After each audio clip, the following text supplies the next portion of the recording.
Yeah, in he sold Atlanta. mine and couldn't get them. Well, somebody's moved in. No, you wouldn't say that. That's not true. Oh, correct. So they can sell it to an appropriate price. He promised me to sell mine. Yeah, I have.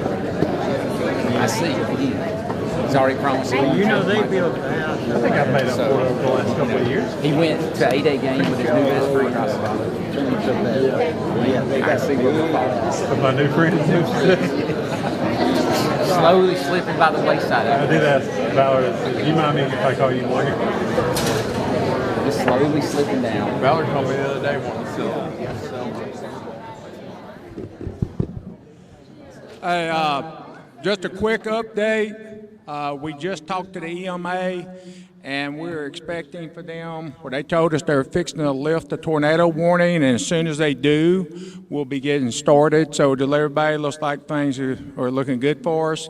So, but we are in contact, so hopefully within the next 5 minutes or so, we'll be starting. Thank y'all.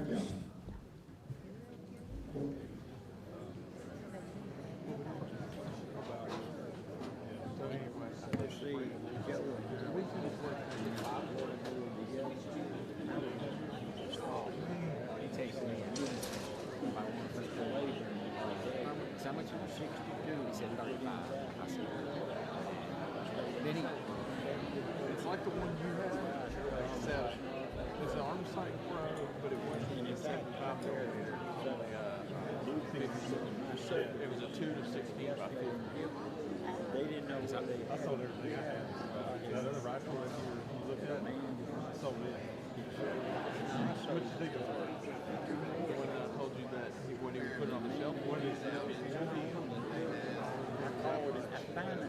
You sold it for way more than 3 grand.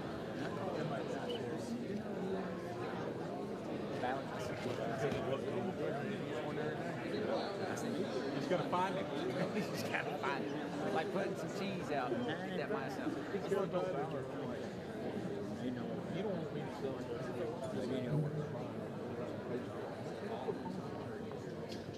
They'll look it up online. He'll look it up online and see if they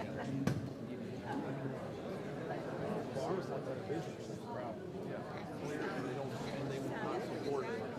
There's no more support for it. They won't sell the civilians. They're not out of business. FLIR bought on the site. Then FLIR said, hey, we're not going to sell any civilians or we're not going to do any service on it. They're not like you. after my little deal, kind of looked like it. When my battery thing broke off in Texas, and then I sent it back, got it fixed. No questions. No problem. I've been trying to put it in my and I don't think they're making up 14. It's probably 13. If you buy things in 13, 14, you talking about shoe size?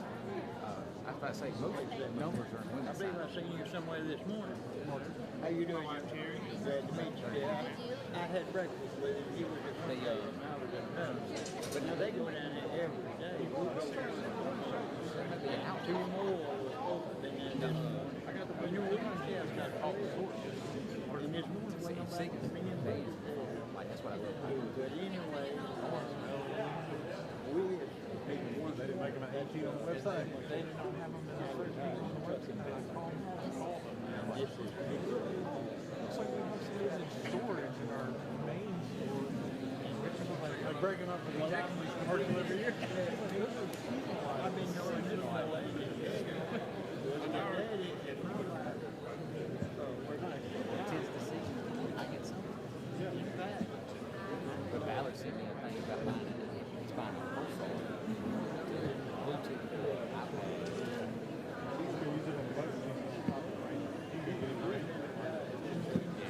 You see me text that? What trade? See it? At night.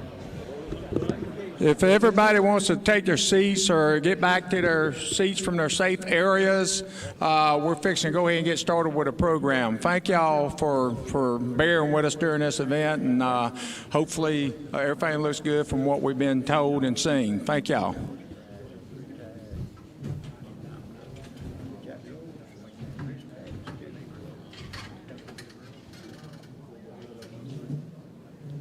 we just down to nothing. We used to have a fire out now.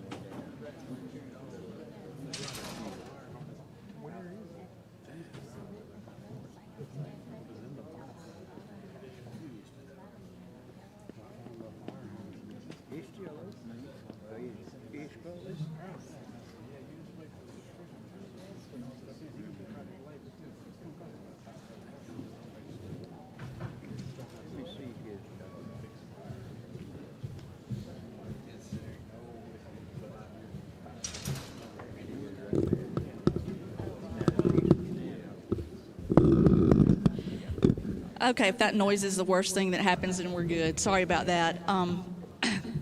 Good evening, y'all. Please take your seats. I think you already did that. We're finally ready to begin. My name is Renee Venable. I have been honored to be the chairperson for the Sewell board this year, and we just want to welcome you to the 17th Annual Joe Sewell Memorial Award Banquet. It seems like just yesterday that there was a small group of community leaders who were gathered to develop their vision for the Joe Sewell Memorial Award. Now, in our 17th year, we have all witnessed that the Joe Sewell Memorial Award has become an honor unlike any other in the Alabama River region. It's an award that celebrates winners for achievement in academics, athletics, leadership, church, community, and character. The award provides a total of $14,000 in college scholarships each year. And this evening, we're honored to be awarding $1,000 scholarships to our category winners and $3,000 scholarships to our overall winners. Now, we'll get to that soon enough. But again, this year, we didn't expect tornadoes and all that. It's been very interesting planning, so that's why we are again divided into two ceremonies. We worked with a moving target as the restrictions changed while we were planning, and even with all that, the board of directors, we were determined that we were going to celebrate these great student athletes in Elmore County. And so hopefully in 2022 we'll be back to normal, whatever that might be, and we'll all be together in one banquet. But we're going to make it through this evening safely. I think I already mentioned that earlier this afternoon we recognized the freshman certificate winners, and this evening we're here for the seniors. But before we welcome them, there's a few people that we need to thank. First of all, our high school administrators, athletic directors, guidance counselors, all of you please stand.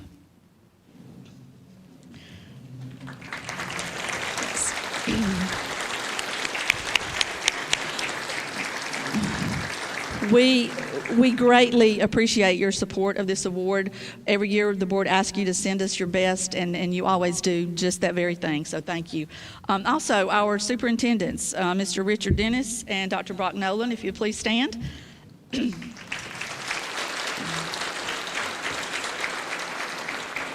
We appreciate you joining us this evening and for your cooperation with the Joe Sewell Board of Directors.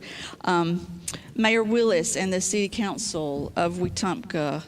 I don't think Mayor Willis made it, but we do appreciate the city because they partner with the Sewell Board every year, allow us to use the Civic Center, these great facilities, and we certainly thank them for that support. Clay Merle, the man that you met earlier, who came up and told you about the safe places in the building. He's over here still watching the weather. He's the Civic Center manager, and he is the best facility manager anywhere. So we're extremely grateful for his attention to detail and making sure that things are set up just right and taking care of us. Another partner that we had that was a great help to us this year was the Hampton Inn. They have allowed us to use their board meeting their boardroom for our board meetings all throughout the year, and we appreciate that. And Samantha was here from the Hampton Inn. Yeah, she's here. Last time I saw her, she was out. Okay. Thank you, Samantha. All right. Also, the Central Alabama Community Foundation. They manage our finances and they distribute the scholarship funds. Claire Johnson is here. Please stand, Claire. She's representing the foundation. We appreciate her and all the other staff at the Central Alabama Community Foundation. And I know y'all are tired of hearing me talk. I'm almost finished, but I personally want to thank all the board members who've worked so hard to bring this event to make it happen. We come from different communities throughout the county. We have various strengths, but we have a common goal, and that's to encourage and celebrate the outstanding high school athletes while we're honoring the memory of Joe Sewell. So board members seated all around the room, thank you for supporting and guiding me through this year. And while we appreciate this great team that it takes to make the Joe Sewell Awards happen, our real purpose tonight is to celebrate the outstanding senior finalists, and they're about to enter, and welcome them to the stage.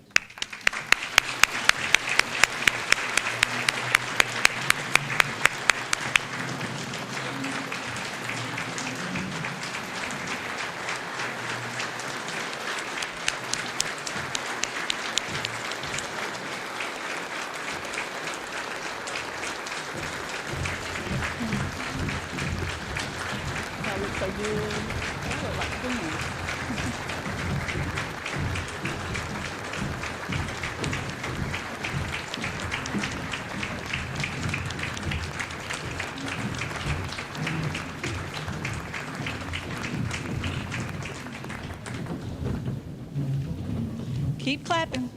Yay for all of them.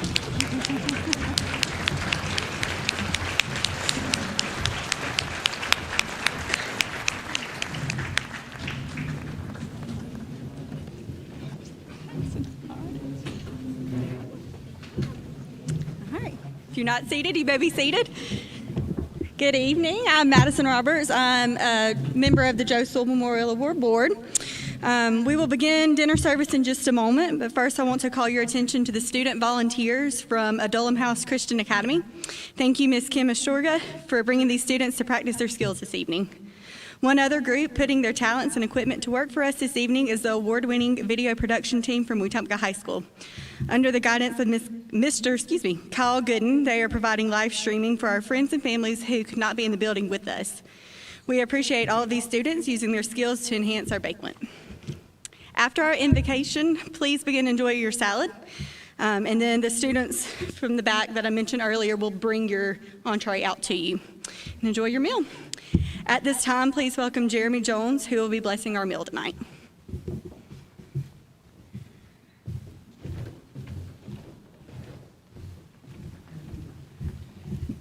We join as we pray. Father, we're just so thankful for the abilities, the talents that you give us. God, I thank you for these young men and young women, Father, for using their abilities and their talents in leadership and community service, and most importantly, serving you. And God, we just thank you for this opportunity to gather together, to celebrate the accomplishments and the amazing things that these young men and young women have done. God, we just pray that you bless this time as we sit around the table, enjoy this food. We pray you use this food to nourish our bodies and our bodies to service. Lord, we just thank you and we praise you. And we just ask you to just continue to use us in mighty ways. Let us glorify you and honor you in all that we say and do.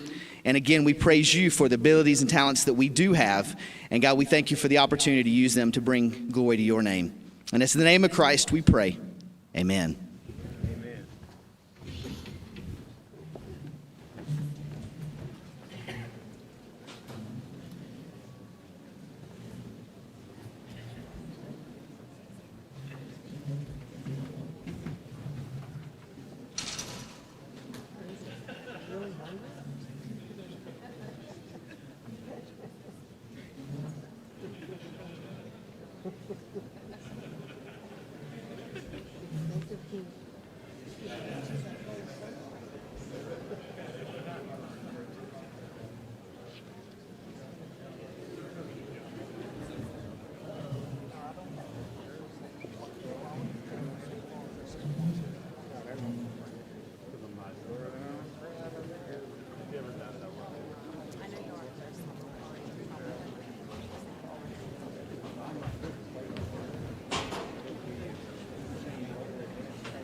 Birmingham. I was at the ball game. It was in 48-49.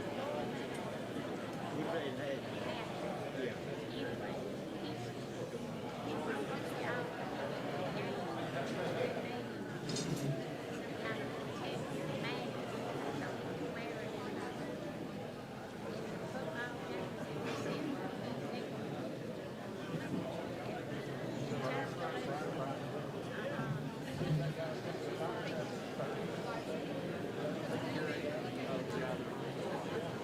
Well, I know one thing. I was in Birmingham that day. I saw it. And we were tied up, nothing. And he scored. We beat Tennessee 7-0.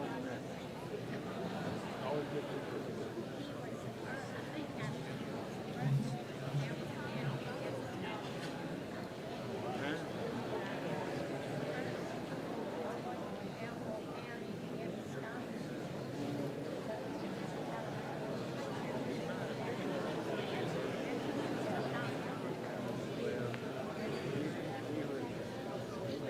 I went to hope he would return.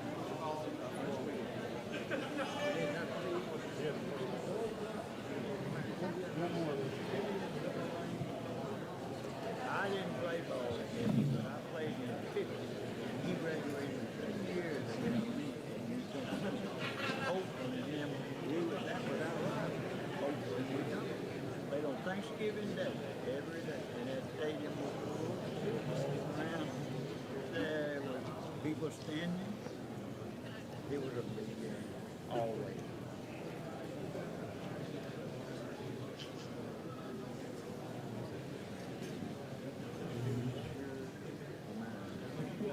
There's the years of And on the right, okay, well, that's That's his play. Joseph. He was talking about that. Come back here from the Yankees and coaching about that. John said he's married. She was staying with Joseph. Oh, yeah.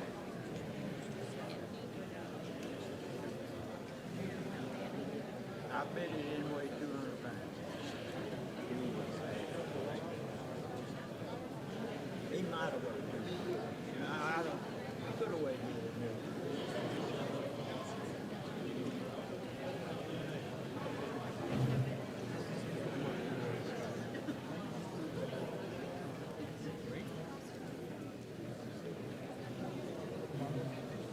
What was the question? It's the most I weigh in college.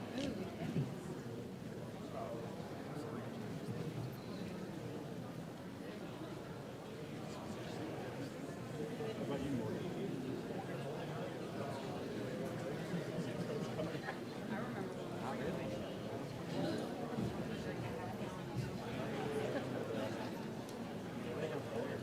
Sunday to 279. I don't think I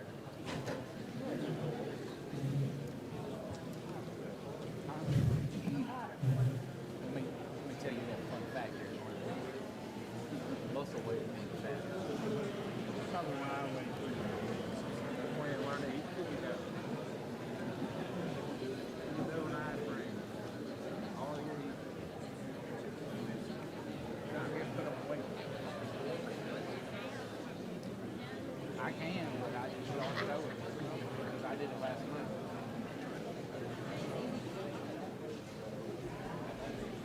I developed some bad habits.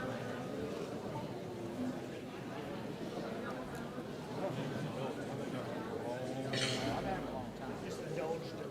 My sweet tea, she gets the best of it.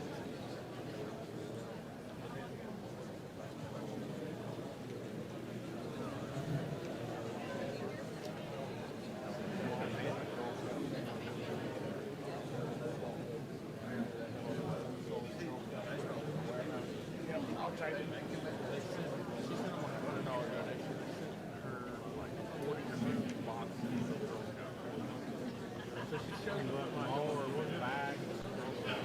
That's what I said. She's like, these are pretty cool. Yeah, I only have 2 kids. Have you seen them?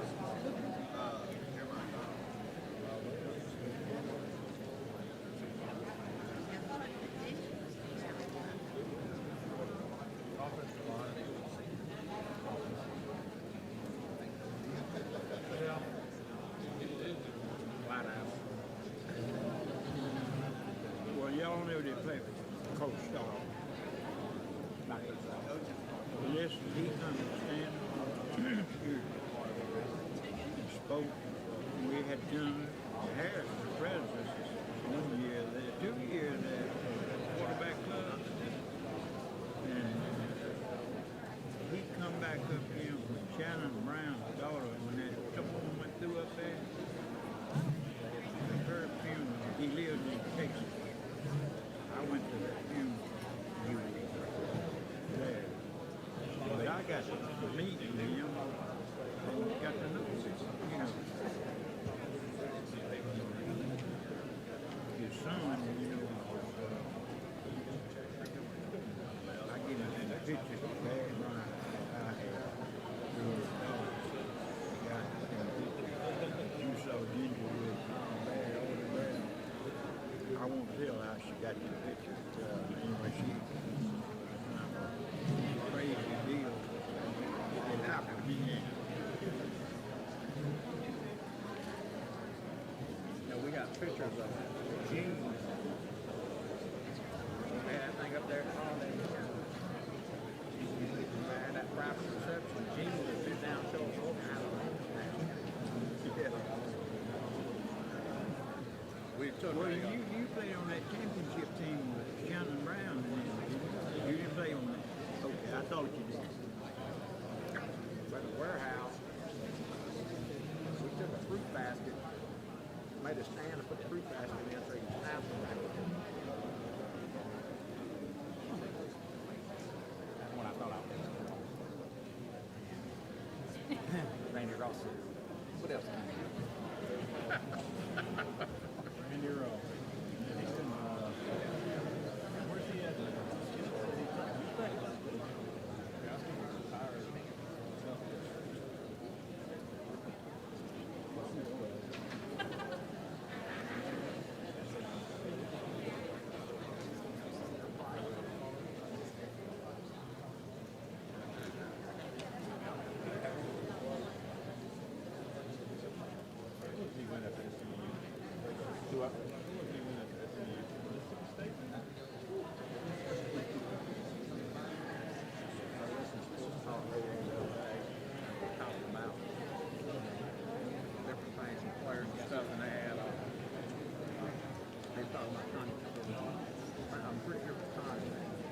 He gave, I can't remember the guy's name, he gave scholarship to be long enough. That just don't happen. It always happens. And that guy never snapped in his 4 years career. Old Captain Crunch. You know what I'm talking about? The dog? He played for the Dolphins. Mike Cole. They won the championship game with Miami Dolphins. Long snapper got hurt. Coach told him he had to snap the ball. He raised his hand and he took over long snapper. You know Mike, you heard of Mike Cole. He was something else at all with Miami Dolphins. Year, I don't know. I had a second cousin who started, he played linebacker.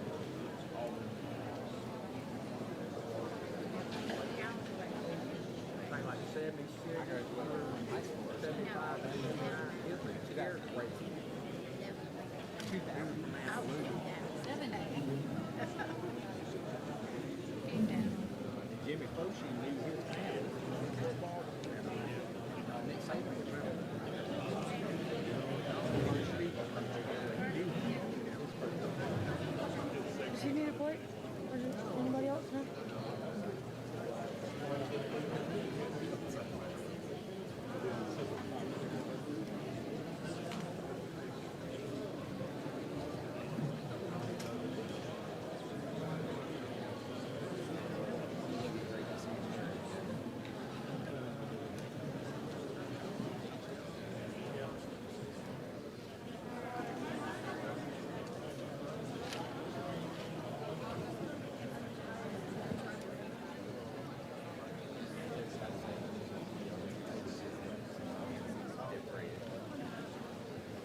asked how the generator was.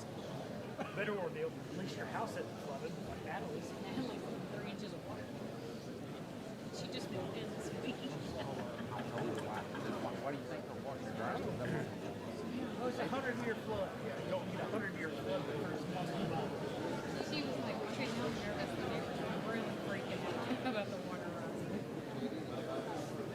She sent the video earlier. A whole tree going down the river with like a boat strapped to it.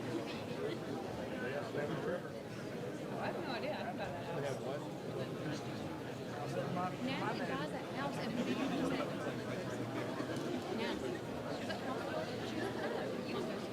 Really? She's like, no, man, why would you say that? She was like, I don't know. Washers are on while the platform here. There's nothing. There's nothing on the floor. There's two.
Last time I showed her, I said, come to your house. She's like, no, come to my office.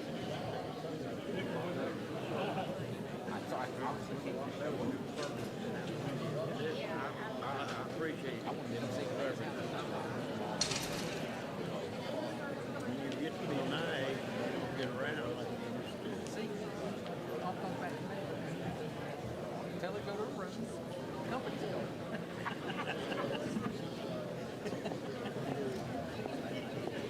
Because I know after later in the night. Yeah. Company's coming. Doesn't know how it goes.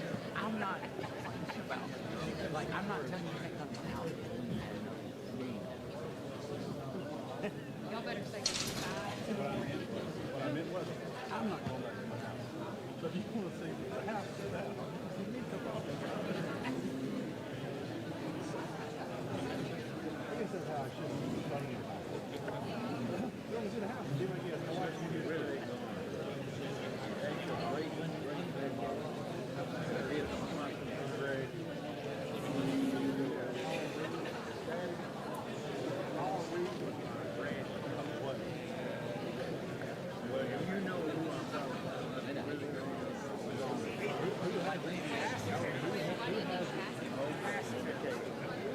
First thing she asked me to do is Greg going to be here tomorrow? Because it was his birthday. I don't know what. Ranger about opening driveway today. See the scar on my face. Like his ear. And I like to drive by the tractor. She's like, oh my gosh. I think now it might be. So where the brown Similar to when they it's the same stuff I was telling you about. Yeah. Like I'm telling you out here. Like how often I mean, my did you always say You also found sits up with the chairs, sits down, doors leaning. a lot of great ideas. Great. Came to my house the other day, wanted to look at my boat, covered back. Hour 11. Guess we have to leave. Ethan's cat. Reaches, grabs the lunches and Ethan's cat. Now when you get there, you go free. Like it's been there.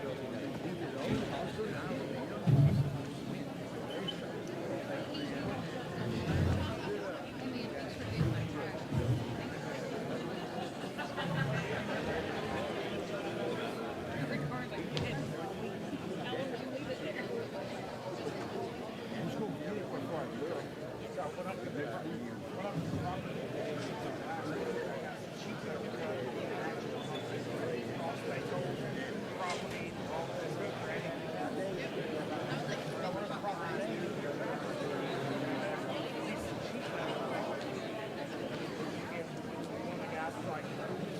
I'm sorry. I said, what?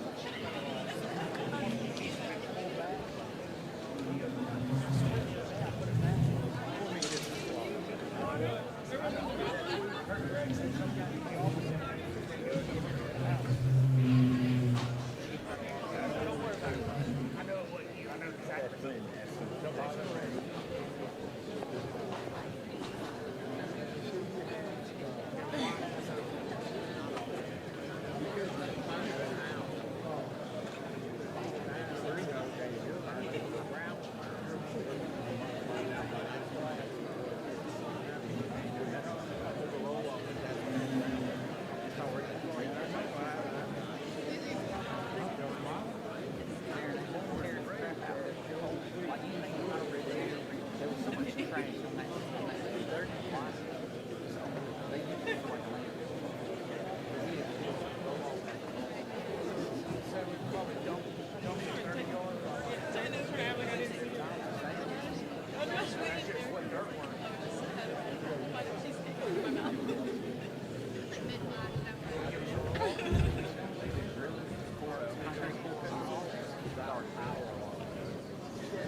He charges us more show up on the side of him 1/4 of the guys jump back. He was and here's something else. How was it? Wait till the line hits. All that other stuff starts coming from the truck. We got Oh, it don't matter. I'm okay. We had 3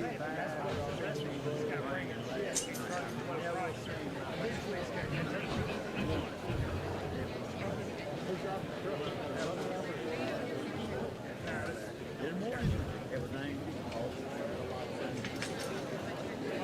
Well, they were all so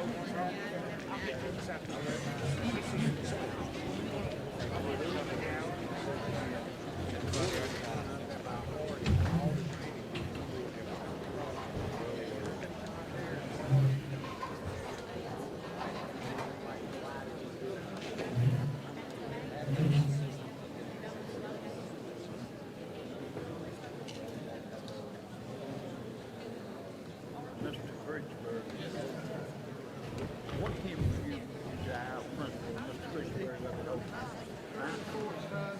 They were his cousins. Well, he was my president. I graduated in 96. Well, hadn't been for him, I don't know whether I ever graduated. Yeah. I watched a video out there. I didn't know how We got somewhere to be. listen, they were in Look magazine back in the early. That's right. Hopefully, well known in England. And all Alabama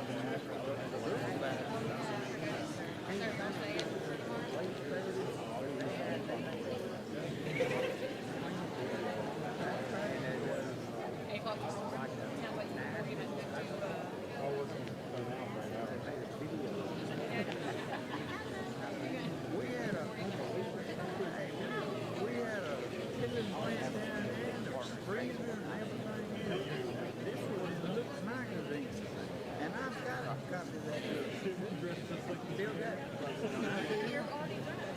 I graduated Hey, don't just take one of these with you. That way y'all can come back.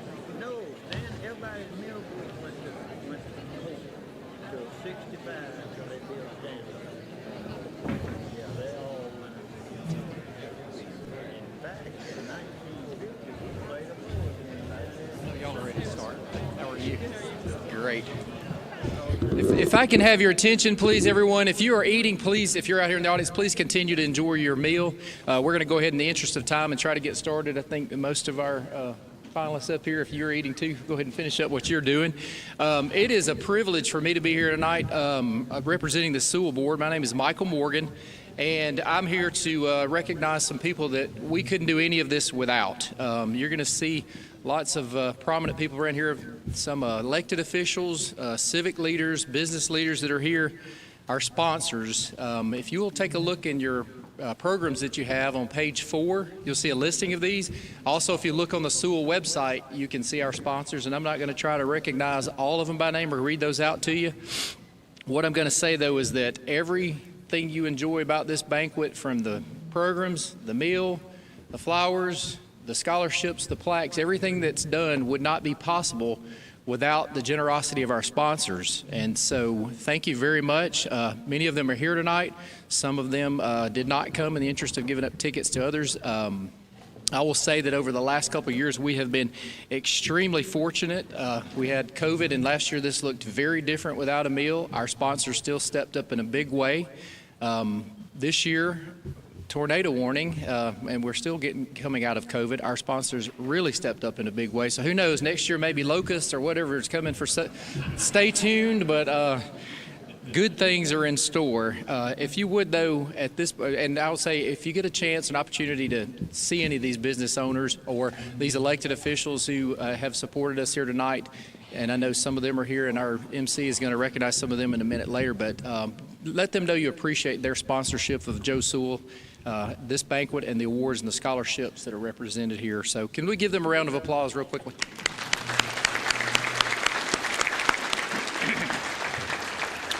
All right, it is my pleasure now to introduce Cody Arant, who's one of our newest Joe Sewell board members. Cody is going to come up and introduce the MC for tonight's award banquet, and on behalf of our newest home run sponsor, which is Goodwood Mills and Kaywood. Cody?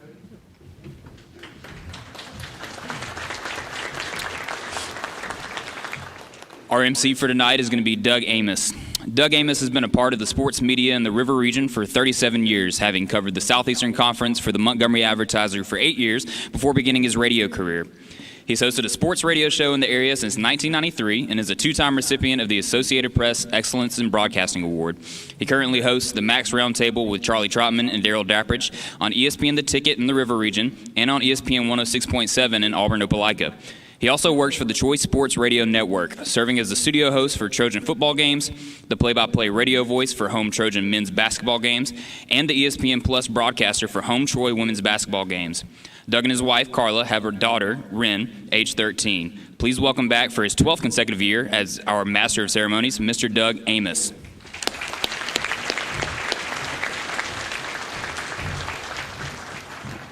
Good evening and welcome. Good to see everybody again. I did want to share, in my mind, this award is the most prestigious in the River region. I was nominated like 50 years ago for an award in Montgomery County that will go unnamed, but I know how all of the student athletes and their families feel tonight. There's that sense of, did I maybe? I never had that problem.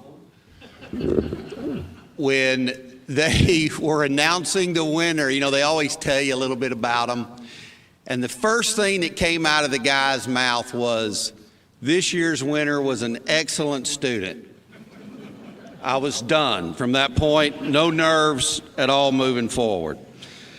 I'd love to get all the current board members to please stand. And as previously mentioned, 2 new board members this year, 2 former overall winners, Chaz Worthy and Cody Arant, have joined the board. Let's give them another big hand.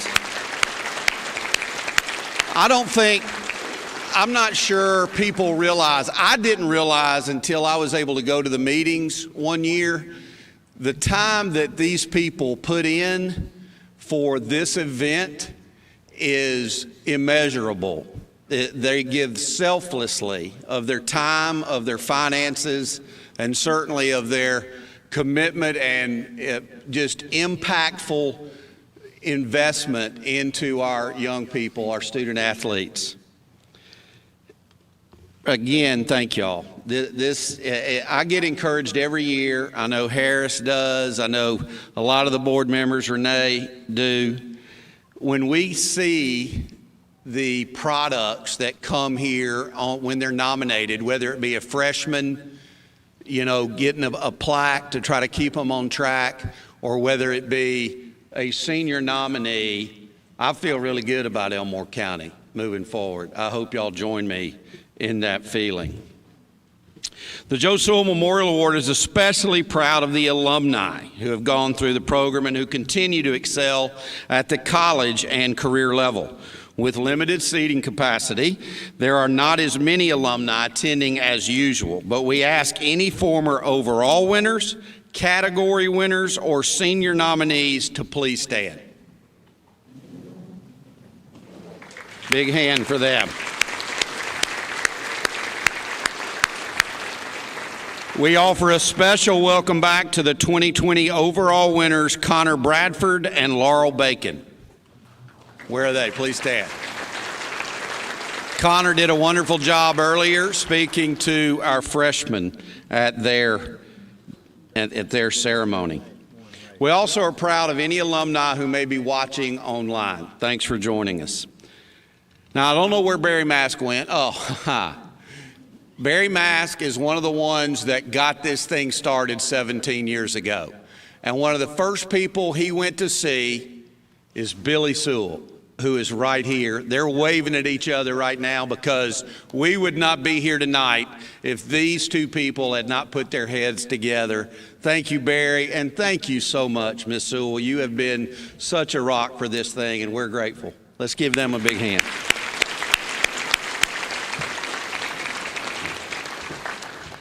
The Joe Sewell Award is unique to other awards in several ways among area student athlete honors. One of those is the recognition of freshmen who have shown themselves to be on the right track in academics, leadership, church, and community involvement, and athletics.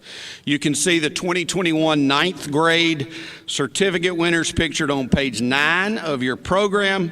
We're also proud to see several of our ninth grade certificate winners from 2018 return this year as senior finalists. Seniors, please stand when your name is called and remain standing. Honored 3 years ago are the following student athletes. From Edgewood Academy, Macy Adams and Carson Peavy. From Elmore County High School, Chloe Andrus and Sam Bartlett. From Holtville High School, Richie Hicks and Paxton Price. From New Life Christian Academy, Alden Barentine and Justin Talley.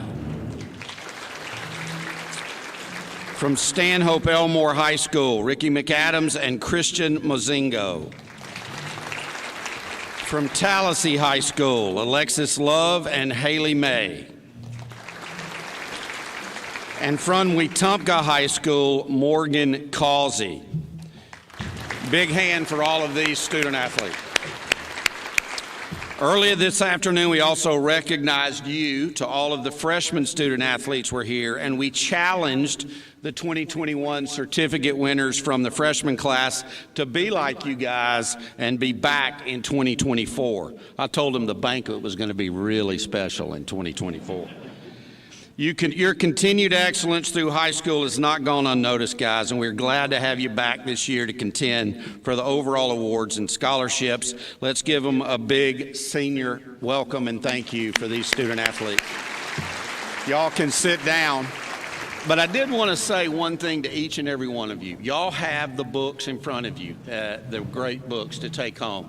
I want to ask each of you to do this, okay? Those 4 freshmen that go to your school that were here earlier and got a certificate, and we encouraged them as best we could to stay on track. You have no idea what it would mean to them if you went to them, found out where they were, and encouraged them face to face in that same way that we did earlier. They look up to y'all. There is no doubt about it. Use that influence to encourage them. And then I'll bet you, I would love for every single one of the senior finalists to stand up when we do that in 2023. That makes sense. Thank y'all very much. Okay, we're almost ready to introduce the senior finalists, but first we need to recognize the Elmore County Commission members whose generous Grand Slam donation covers the cost of printing and framing senior certificates. Are any of the Elmore County Commissioners here in attendance tonight? Please stand. Big hand.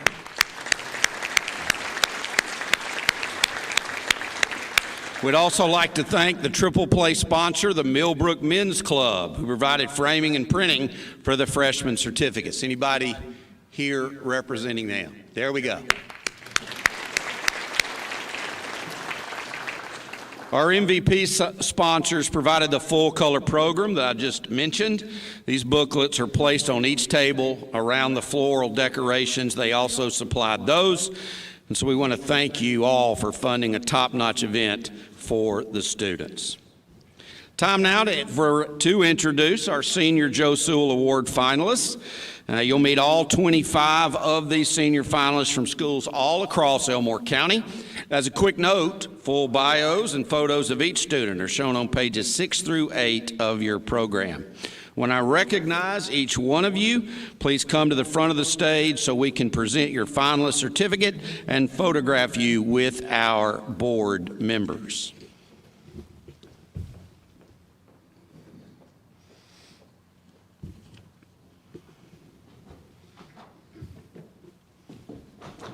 Macy Elizabeth Adams from Edgewood Academy. Macy played volleyball and basketball. She goes to the Ridge Church where she's involved with Go Team, youth group, and kids ministry. The volleyball team won the state championship. Basketball, she was an AISA All-Star and made the Elite Eight team. She was a commended scholar in the National Merit Scholarship Program. She'll be attending the University of South Alabama with an Elite Mitchell Scholarship. She's the daughter of Jay and Laura Adams, Miss Macy Elizabeth Adams.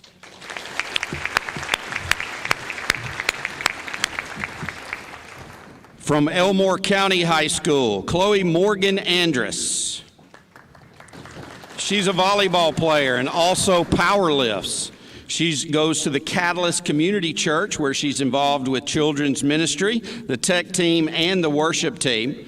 She was an all-county selection in volleyball, led the team in assists the last 2 seasons. She's also a First Priority president, a Chick-fil-A team member, a senior elite, and valedictorian at Elmore County High School in 21. She has scholarship offers to AUM, Troy, and the University of Alabama. She is the daughter of Blair and Miranda Andrus, Miss Chloe Morgan Andrus.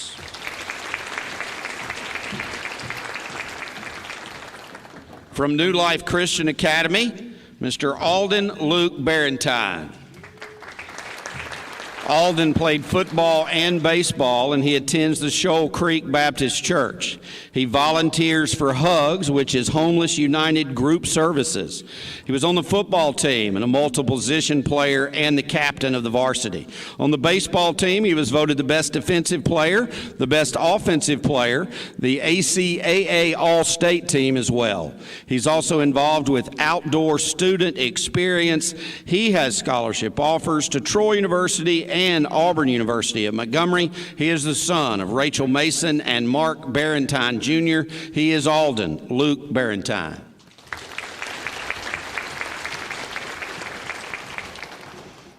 From Wetumpka High School, Mr. Benjamin Kaiser Barker. Ben played football, basketball, and baseball. He attends the First Baptist Church of Wetumpka, where he's part of the Student Leadership Council. He's been on a bunch of mission trips, like to New Orleans, Louisiana, Jackson, Mississippi, and Phoenix, Arizona. On the football team, he was the Offensive Lineman of the Year. He also made All-County, All-Area, and was a Team Academic Award winner. He is a student athlete leadership program involved in the Alabama High School Athletic Association. He volunteers as a Dixie Youth baseball coach, and he's committed to play football at Huntington College. You're welcome to have him, right? Absolutely. Son of Brent and Sean Barker, Mr. Ben Barker.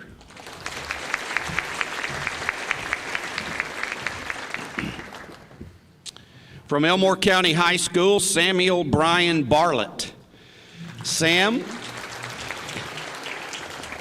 plays soccer, runs track, and also power lifts. He attends St. Vincent de Paul Catholic Church. He's part of the youth group and Vacation Bible School there. He went to the March for Life in Washington, D.C. He is a Bryant Jordan Area 3 Class 5A Regional Academic Athlete winner. He's the captain of the track team and a state qualifier in hurdles. He is a Maroon Machine halftime performer. He has multiple scholarship offers, but will attend Vanderbilt University. He's the son of Brian and Sarah Barlett, Mr. Samuel Brian Barlett.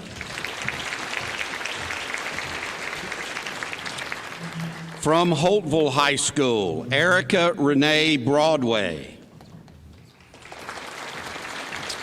Erica is a part of the volleyball team, and she attends Crossroads Community Church. She's a part of the Mission Serve team there, also works in the nursery and with the VBS. She volunteers for Super Summer Alabama and Brown Bag Bus. She's a business owner, owning Sweet Southern Vinyls. She's a Miss Teen Christmas on the Coosa. She is a Skills USA president and the SGA president and Bulldog ambassador. Multiple scholarship offers, including to the University of Mobile, Troy, Montevallo, AUM, and the University of Alabama. She's the daughter of Ron and Robbie Broadway, Miss Erica Renee Broadway.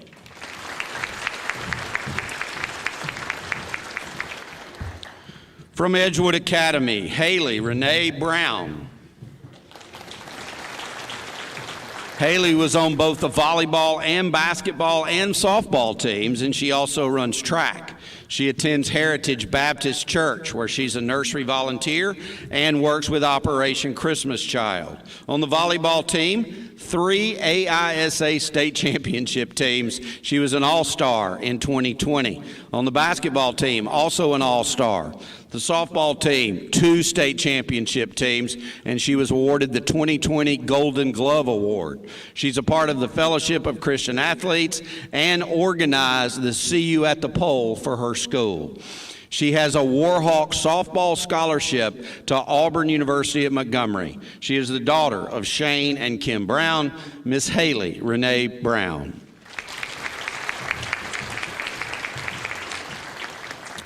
From Wetumpka High School, Morgan McKinley Causey. Morgan is on the volleyball, basketball teams and runs track. She attends the St. James Family Worship Center, where she is on the praise team. She was a Bryant Jordan Area 3 Class 7A Regional Academic Athlete winner. She was the Elmore County Player of the Year in volleyball. She made All-County and the All-Tournament team in basketball. She is a 4-time track and field state qualifier. She's also the first runner-up of the Distinguished Young Women of Elmore County Award. She has scholarship offers to the University of Mississippi, Clemson, Alabama, and Louisiana State. She is the daughter of Rashawn Blassingame and Christopher Causey, Miss Morgan McKinley Causey.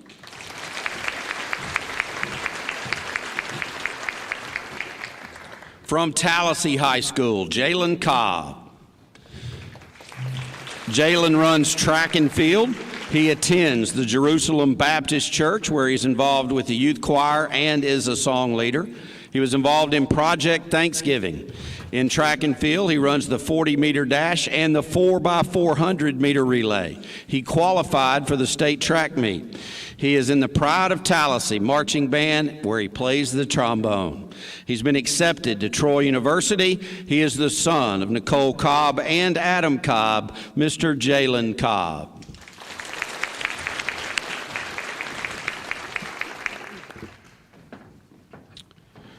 Mr. James Cole Freeman from Stanhope Elmore High School. Cole played on the baseball team at Stanhope. He attends the Crossroads Community Church, where he's a youth worship leader. He's a self-taught musician in a Christian band called J&K. He is involved with the community food ministry, and he is a Day of Kindness volunteer. In baseball, he's a pitcher and a right fielder. He has presidential honor scholarships to Southern Union Community College. He is the son of Chris and Lindsay Freeman, Mr. James Cole Freeman.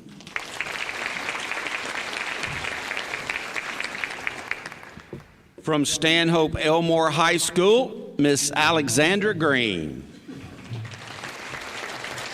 Alexandra plays volleyball and basketball. She attends the Cusada Baptist Church, where she's involved with Student Refuge and also is a volleyball league coach. She volunteers with the Habitat for Humanity and Family Promise. In the volleyball season that just passed, she made the Elmore All-County team and was the 2020 Most Valuable Player. She's a junior Civitan, a Future Business Leaders of America involvement there, and also in Senior Senate. She has scholarship offers to Valdosta State, Jacksonville State, AUM, Millsaps, and Huntingdon College. She is the daughter of Teresa Green and Avery Green, Miss Alexandra Green.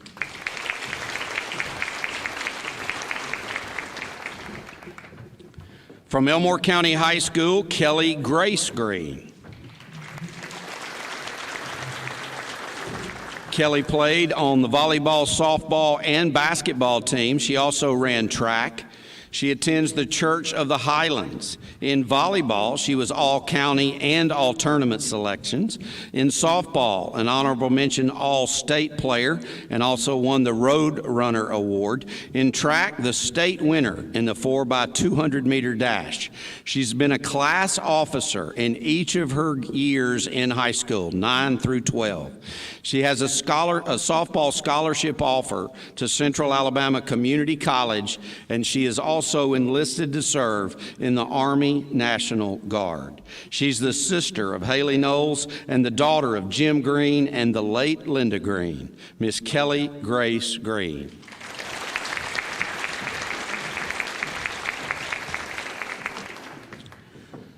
From Holtville High School, Richard Matthew Hicks. Richie played on the basketball team at Holtville. He's a member of the New Home Missionary Baptist Church, where he preaches at area churches. He's a volunteer with Elmore County Food Pantry and Upward Basketball. For the basketball team, he was a team captain and the team chaplain. He also, in the Alabama High School Athletic Association, was a regional and state representative. He's the president of the FCA, the SGA, and Mu Alpha Theta, and a boys state representative. He is committed to play basketball at Huntington College. He is the son of Todd and Stacy Hicks, Mr. Richard Matthew Hicks.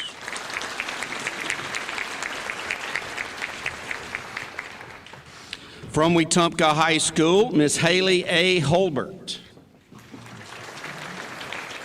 Haley played soccer and also ran cross country. She's a member of the Calvary Baptist Church. She's involved in the Helping Hands program and the tornado disaster relief. She's been busy tonight.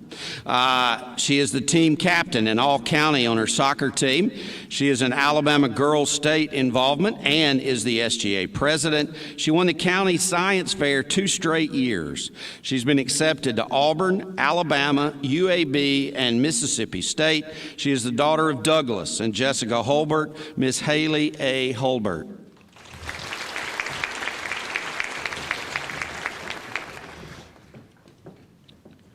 Mr. Jacob Abbott Ingram from Tallahassee High School.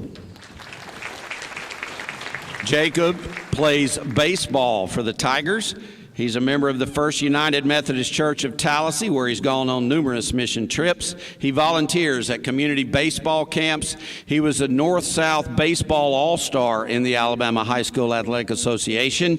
He was in the AL.com Class 5A. He was a top 20 selection in 5A in that recognition. He was a Gimme 5 Award recipient for leadership in baseball. He's been accepted to Southern Union State Community College. He is the son of Brian and Daphne Ingram, Mr. Jacob Abbott Ingram.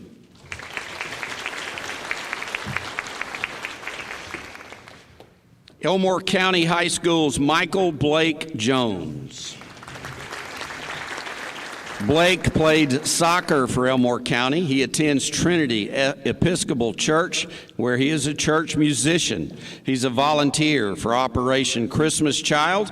On the soccer team, he was a gold medalist in the Alabama State Games and won multiple other soccer tournament medals. He finished second in the Beta Club's statewide history competition. He is an all-state clarinetist. Did I get that right? Is that good enough? In Maroon Machine Marching Band. Wow, that's impressive. He's been accepted to Alabama, Auburn, and Belmont University. He is the son of Michael and Beth Jones, Mr. Michael Blake Jones.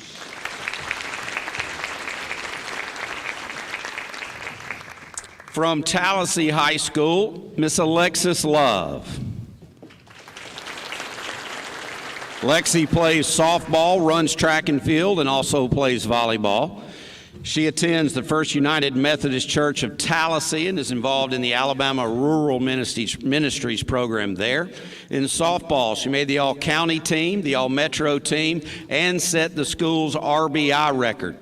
She also ran track, where she set, or involved in track and field. She set the indoor shot put record. She is also the SGA vice president. She has multiple scholarship offers. She's committed to Chattanooga State on a softball scholarship. She is the daughter of Pat and Heidi Love, Miss Lexi Love.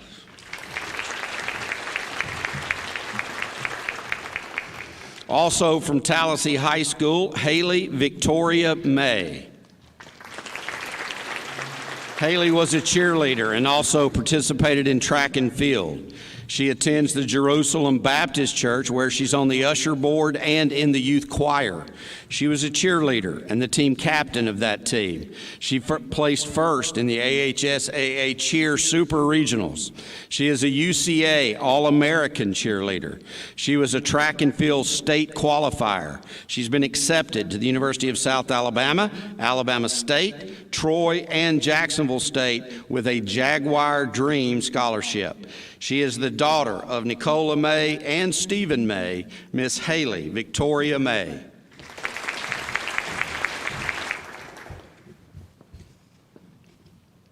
From Stanhope Elmore High School, Ricky Lee McAdams. Ricky played softball and volleyball. She attends the Cusada Baptist Church, where she's the outreach coordinator and a member of the youth leadership team. She played softball, obviously, and she won the Coaches Award and was the Heart of a Champion Award winner. On the volleyball court, she also won the Coaches Award and the Star Award and the Top Defensive Player Award. She is a senior Senate president. She's also a YMCA volunteer volleyball coach. She has scholarship offers to the University of Alabama, UAB, and Troy University. She is the daughter of Terry McAdams and Ricky McAdams. She is Ricky Lee McAdams.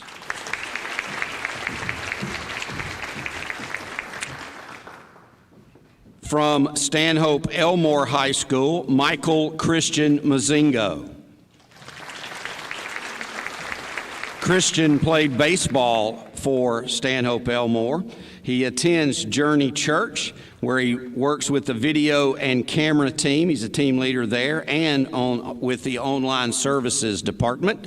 He's a producer and a church intern and a life group leader. On the baseball team, he was a varsity pitcher and played both second and third base. Science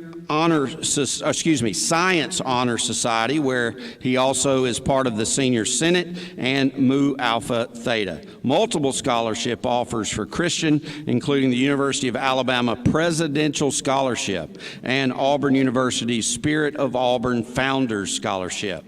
He is the son of Mike and Laurie Mazingo. He is Michael Christian Mazingo.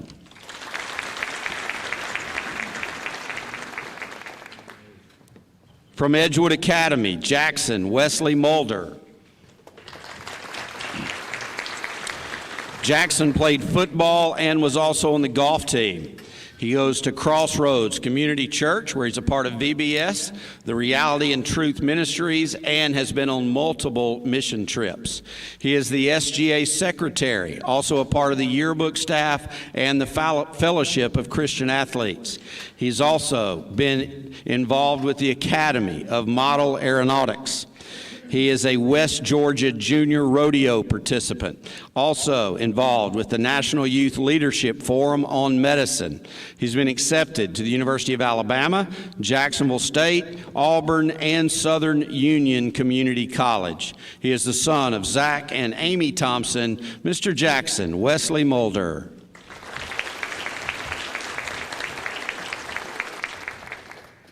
From Edgewood Academy, Carson Michael Peavy. Carson was on both the football and basketball teams, also a part of the track and field team. He attends Crossroads Community Church, where he's a D Now leader, works with VBS, Day of Kindness as well.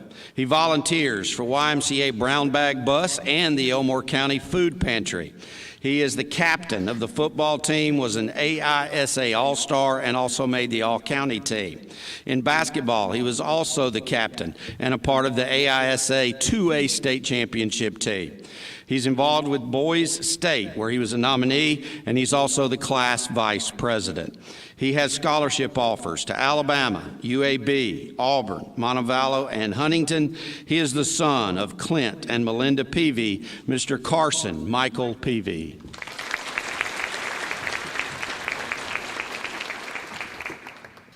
From Holtville High School, Paxton Lee Price. Paxton is a member of the soccer team, attends Canes Chapel United Methodist Church as a youth delegate, also involved with Homeless United Group Services and the Elmore County Food Pantry and River City Church. On the soccer team, he made the all-county team for defense. He's a junior Civitan Service Club chaplain and the Mu Alpha Theta vice president. He's a member of the National Technical Honor Society. He plans to attend Auburn University. He is the son of Brad and Kendall Price, Mr. Paxton Lee Price.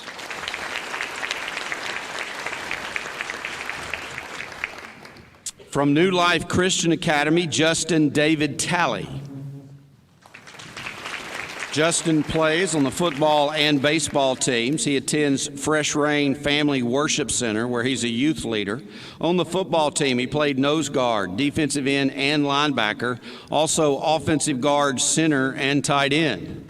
In baseball, he played in the outfield. He's an art club member with advanced and honors classes. He is the son of Brandon Talley and Denise Edwards, Mr. Justin David Talley.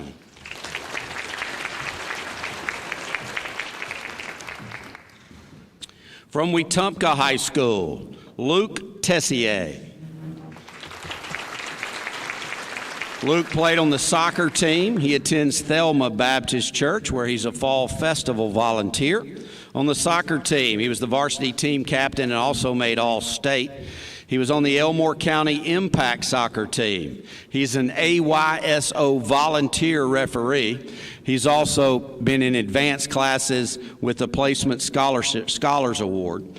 He has been given the Troy University Chancellor Scholarship. He earned it, and he's the son of Joshua and Julie Tessier, Mr. Luke Tessier.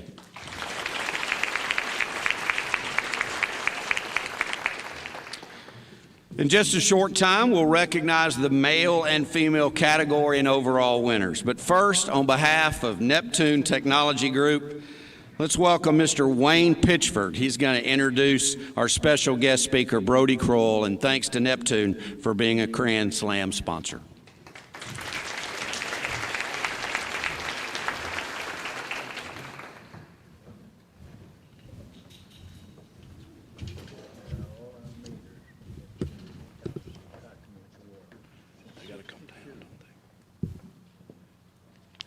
So we'll do a little pause here, but I think the students have to come down to hear the speaker. Is that right? Okay. So at this time, before I introduce Mr. Kroll, we'll ask all of the students to, the ones behind me, okay, the ones behind me to come down so they can see Brody Kroll speak.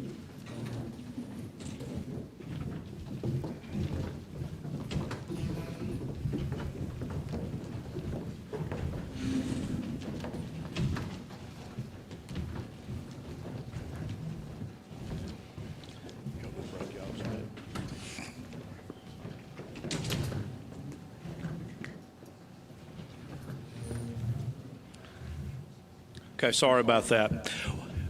It's my honor to be able to introduce Brody Kroll as tonight's speaker.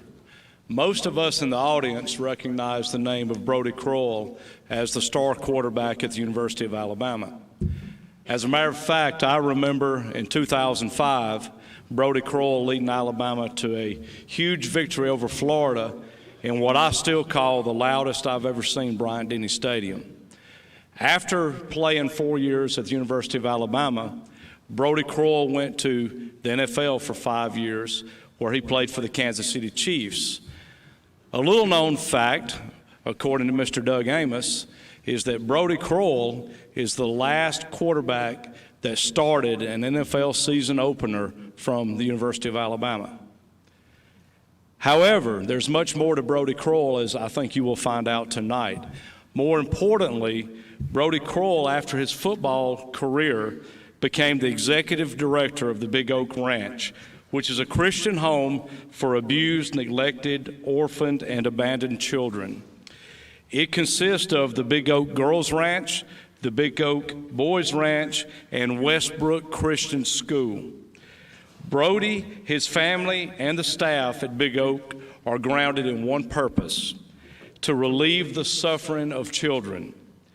Big Oak Ranch has been focused on doing this since his father started it in 1974 and has served nearly 2,000 children, calling it home.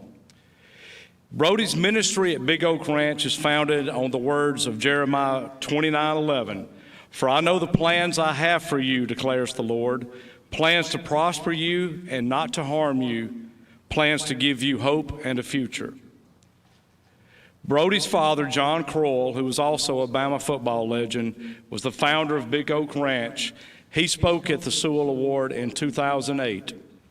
Brody is married to Kelly Schultz Kroll, and they have two sons, Sawyer and Luke. It is my pleasure to welcome Brody Kroll.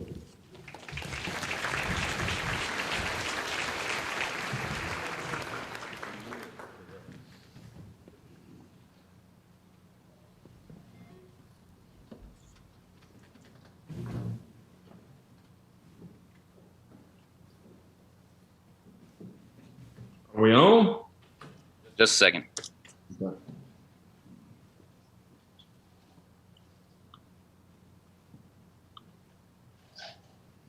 All right, give it a try. What's up, everybody? Ooh, hold on just a second. Let me get the audio right. Try it again. Welcome to 2021, everybody. Hold on.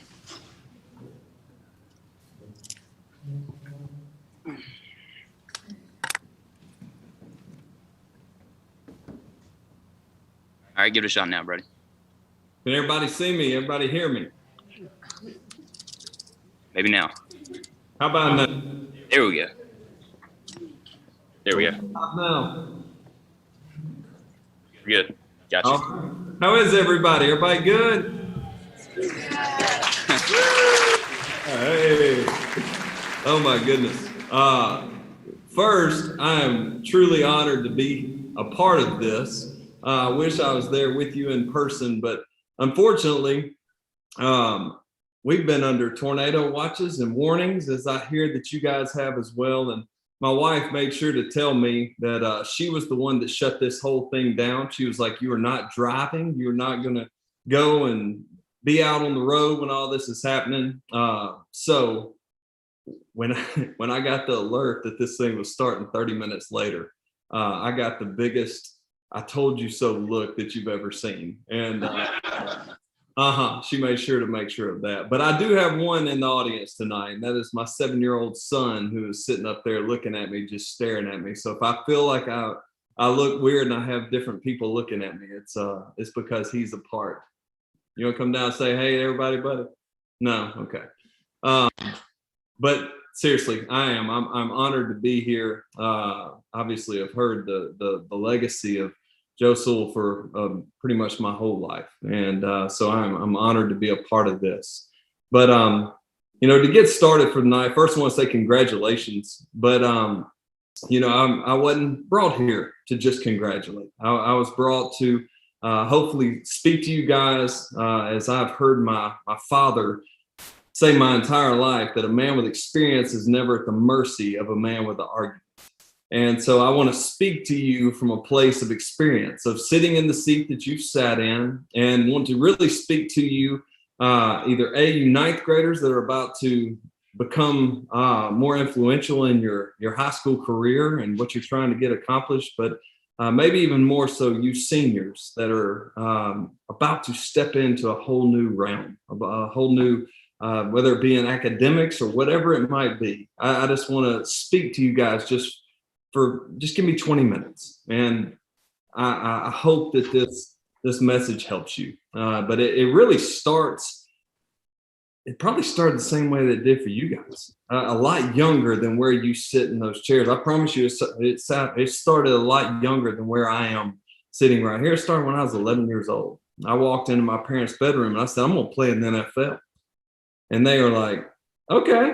And instead of telling me maybe, hey, you should maybe worry about making the JV squad or maybe play your first down of organized football, instead they said, shoot for the moon. Worst case scenario, we'll end up with stars. And I'm ashamed to say that day football became my God. It's all I thought about. It's all I chased. It's all I wanted. But I made it there. But without fail, every level that I played, whether it be in junior high, whether it be in high school, whether it be at the University of Alabama, and even up into the NFL, the first day, the first meeting, the first night of meetings that we had, we always started out the same way. From the time I was in junior high to the time that I was getting to share a huddle with Tony Gonzalez, it started out the same way. And it started out with, first, you get up there and the coaches welcome you and everything, but then you get into this posture and this place of you get into a huddle and you got the quarterback and you got the running back and the fullback and the tight end and the X and the Z and then you got all your linemen and everybody's in a place to where when you say blue 20, or let's just call it a play, I right act 4-4-28. On one, ready? Everybody breaks, everybody flow out. But the second part, it always baffled me. And that's what I want to share with you guys tonight is it was the cadence. At every level, the fundamentals always started with the cadence. So we always started with on one. No matter what, it was always I right act 4-4-28 on one. So we'd come up to the line of scrimmage. And this is right there, just in the meeting room, but it was our pretend line of scrimmage. And I would go, blue 20, said, hut, and everybody would clap. And if I was with you tonight, I was going to try to get everybody to clap to see how just awful we all were at this. And I can tell you, as bad as we would have been, it wouldn't have been any different than whether it be high school, college, or pro athletes. It seems like no one can get it right the first time. But then you get into it and you go, all right, let's do it again on one. Blue 20 said, hut. And this time everybody's got it. And then you do it again. Blue 20 said, hut. And by the third, fourth time, and you've really kind of settled into this cadence of consistency. It's a great thing. Because when you settle in this cadence of consistency, now all of a sudden you set yourself apart, usually on goal line plays. That's what you're going to run it on. If you're backed up, you're going to try to get everybody going at the same speed. So you're going to run it on one. Like there was always this cadence of consistency. And for us and for football players, it was always on one. So there was this cadence. Blue 20 said, hut. And it gave us a competitive advantage. But the problem with the consistency, if you're not careful, it can become a cadence of comfort.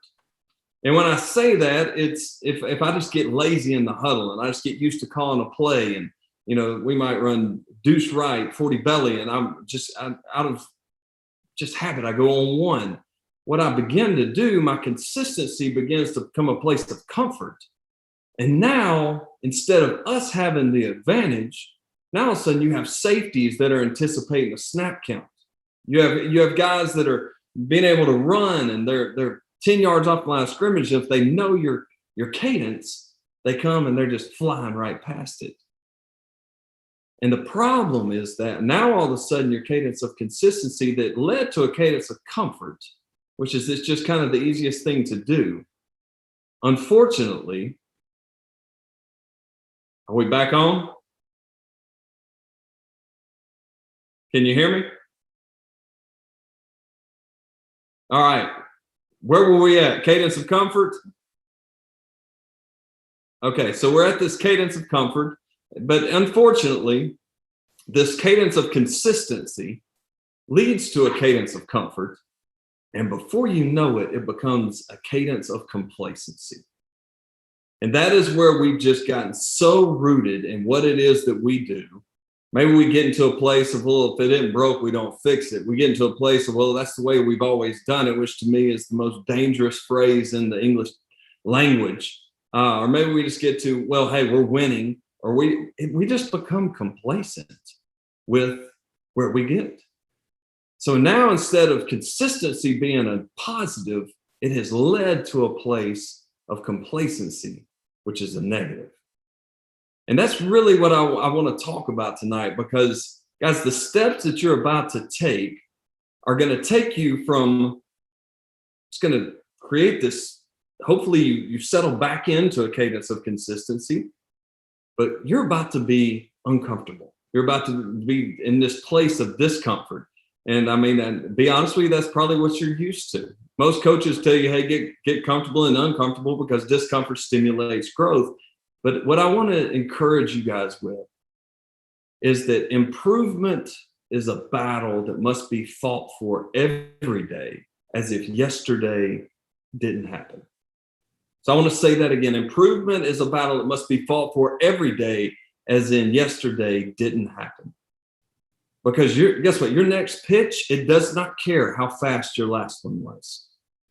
Your next home run doesn't care how far your last one was. Your next dunk doesn't care how awesome your last one was. Your next touchdown pass, it doesn't care how tight the spiral was. Your next win doesn't care how impressive your last one was.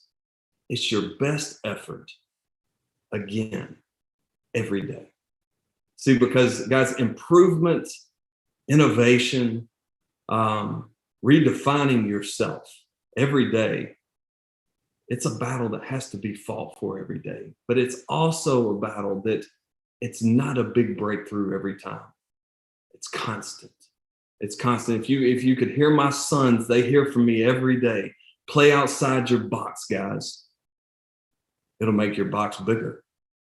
And that's what I want to encourage you with tonight, is don't settle into this cadence of complacency. Play outside your box, because it will make your box bigger. But I feel led to encourage you with this, that some people like to know their opponent. I always like to know my opponent. I'll be honest with you, we always spent more time studying who we were playing than we did ourselves. See, because that's what training camp was for. That was what all these different off-season, that's what all the film study, that's what all the things that we put into in practice. It was to understand ourselves. But once you get into the games, you spend a whole lot more time studying other people, because you know what you're supposed to do, but man, you better understand your opponent if you plan on winning the game. So I want to share with you, I'm going to call them 3 friends of complacency. Or maybe if you look at it a different way, maybe it's the 3 enemies of expanding your box. Whichever way it is that you look at it, it comes down to 3 things. And first, it's the company you keep. Now, I'll repeat that. It is the company you keep. I tell every one of our kids at the ranch, I said, show me your friends, I'll show your future. Show me the 3 people you spend the most time with, and I'll show you the sum total of who it is that you're becoming.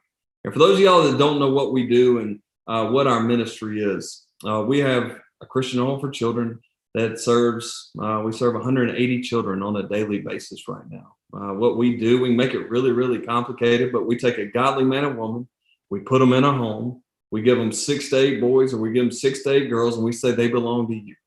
Show them what God intended for family to be. Show them what God ordained the family to be. Go live life in front of them, because what we believe a child repeatedly hears and repeatedly sees, they eventually repeat.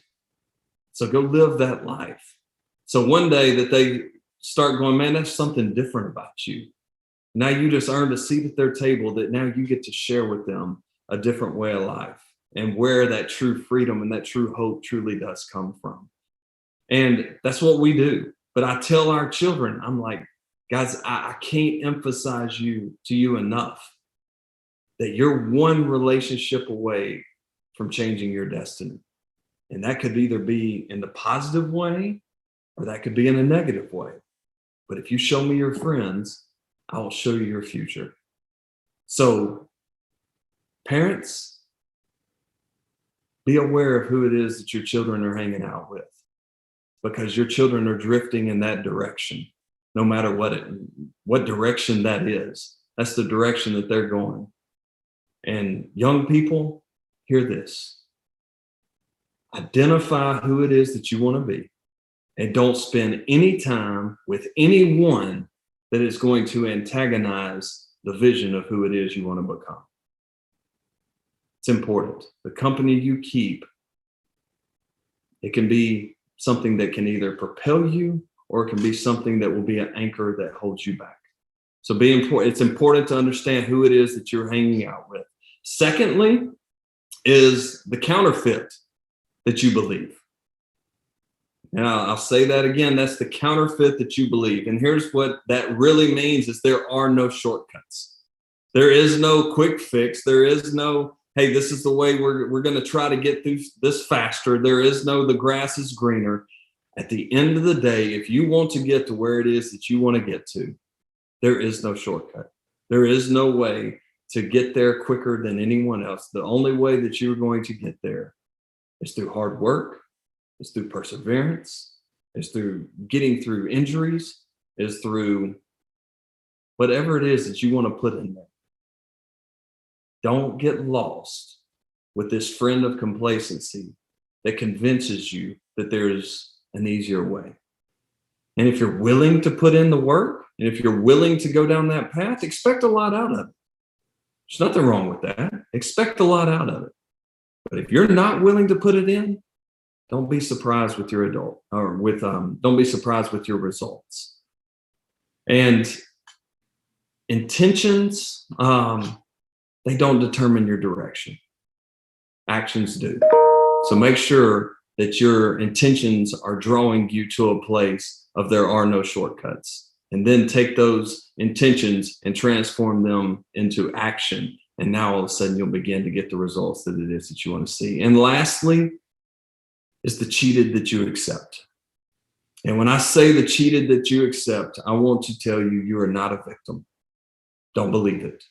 If there's anyone that has ever had a chance to believe that they're a victim, it is our children.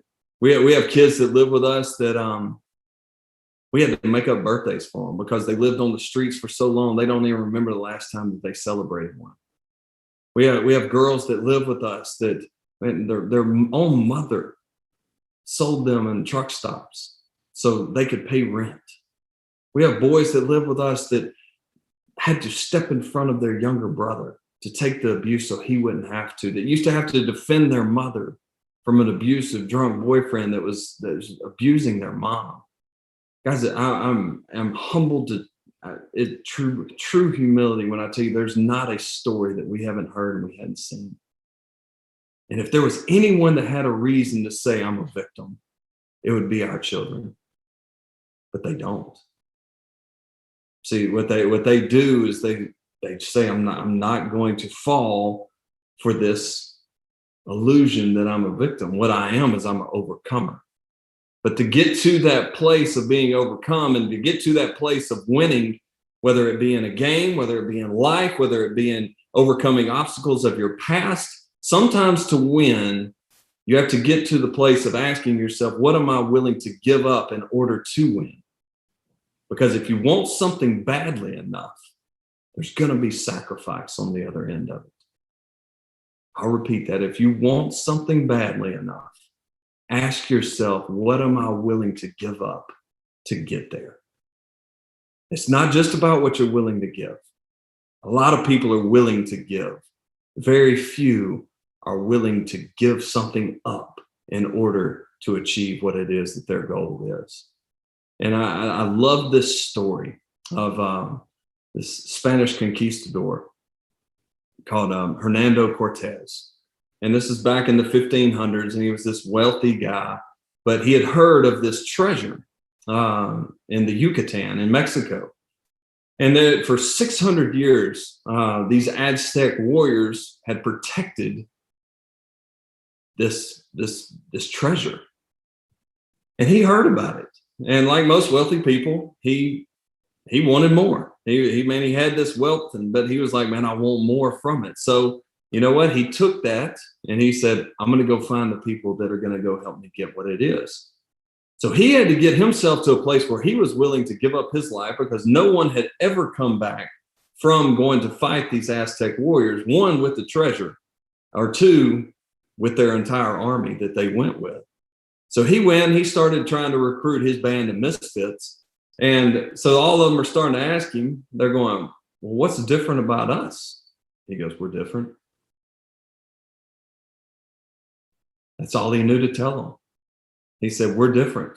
We're going to fight for a different reason. We're going to fight for more than just what it is that they went for. And he started this sales pitch on how to get all these people. And he ended up recruiting 500 soldiers to go with him on 11 different ships and 100 sailors. And they sailed all the way across the sea from Spain all the way to the Yucatan. And they get there and they land. And you can just imagine, they get off on these limestone shores and it's just beautiful, but they know what's ahead. And you just probably, if you take yourself to that place, you can imagine that this Spanish conquistador, that all his warriors were expecting one last, we're going to go out there, we're going to fight. This is our strategy. This is our plan. These are all the things. And we're going to win. But in case we don't, meet me back at the oak tree, and we're going to keep these 3 ships and we're going to sail all the way back. But you know what? He changed the game. He moved the scales, because he looked at those 500 men and he said, burn the boats. And you can just imagine they looking at him going, excuse me? He said, burn the boats. And they go, well, how are we going to get home? He said, burn the boats. Because if we are going home, we're going home on their boats with their treasure. He was truly willing to give everything up to get what it was that he was trying to achieve. And he was willing to truly burn the boat. So what he did in that instant was, the company he kept, now all of a sudden they were the right company, because they were all fighting for the same thing. The counterfeit that he believed, it was gone. There was no more compromise. There was no escape plan. There was nothing that was going to allow them to get themselves out of it. And there could not be a victim mentality. It was either we're going to go and we're going to fight and we're going to win, because we're going to give it everything, because everything is now all. What he did was he initiated total commitment in that moment. Total commitment. And I just want to tell you guys that what he did was he ultimately eliminated the coward that's inside of all of us. And I want to tell you guys that it is so much easier to be 100% than it is 99. I'll repeat that. It is so much easier to go in as a 100%er than it is someone that's willing to give 99%. And I say that because if you're willing to only give 99%, what you're really doing is you're only giving 1%. Without fail, you will always fail, because you always leave yourself a way out. And I'm here to tell you that it will always be hard. It'll always be a next step. There will always be something that's in front of you. But when you become 100%er, it changes the game. And if you receive nothing else from me tonight, receive this. I've talked about football. I've talked about stories. I've talked about Spanish conquistadors. I've talked about the enemies of growth. I've talked about the friends of complacency. I've talked about a lot of things. But I want to share this message with you, that you play to a different standard. Whatever it is that you think is the best that you have, that's what you play to. And I had a coach that shared this with me one time, and it truly was a changing point in my life, because I had gotten to a place in a cadence of complacency, because what I was doing was enough to win. What I was doing was enough to have good stats. What I was doing was enough. But he told me, he said, son, you play to your standard. You don't play to anybody else's standard. He said, I don't care if you're in the film room. I don't care if you're on the practice field. I don't care if you're in the weight room. He said, I don't care if you're in front of 100,000 people on a Saturday afternoon. He said, you play to your standard every single day. He said, if you think I'm talking just about football, he said, you're wrong. And guys, I want to tell you that when I tell you to be 100%er, you can't pick and choose what it is that you want to be 100%er. I get to meet with people all day and every day that try to be 100% as a husband, try to be 100% as a father, maybe try to be 80% as someone that works with them, a fellow employee. I meet with people that they get all these different things confused. And the problem is that whatever it is that you're lacking in, sorry, I think we just lost everybody.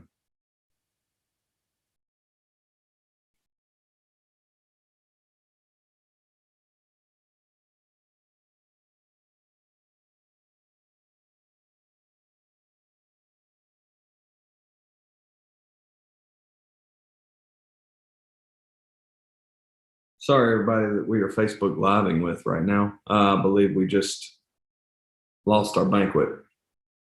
And if they don't come back here shortly, we'll just wrap it up.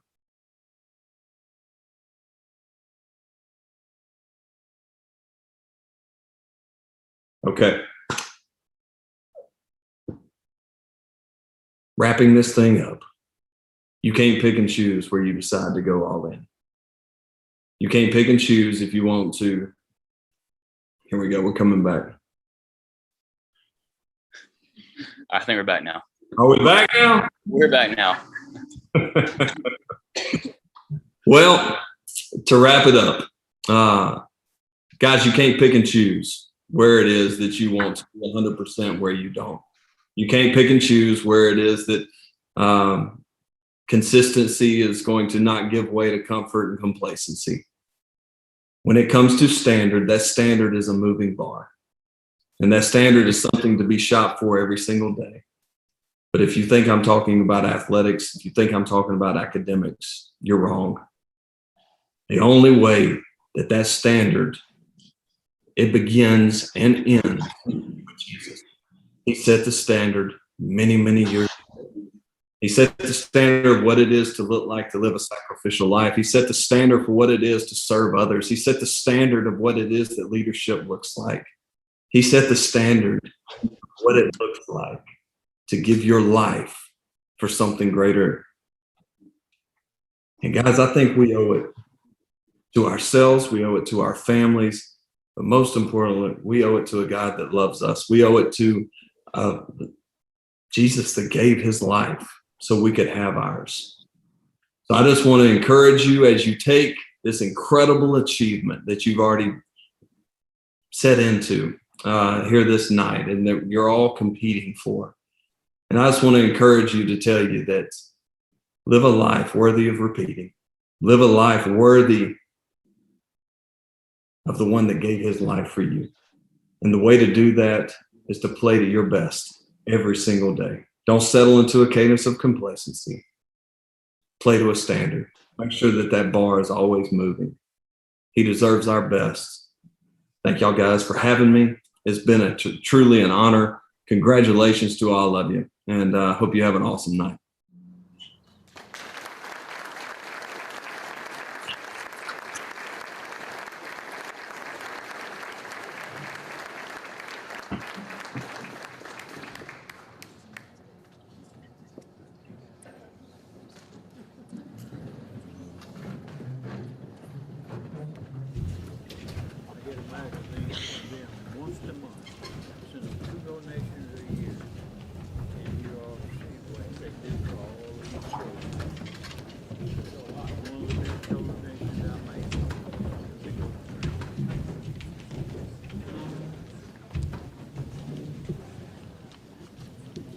Really appreciate Brody finding a way to get us that message tonight, and I'm glad the weather cooperated with us as well so we could receive it.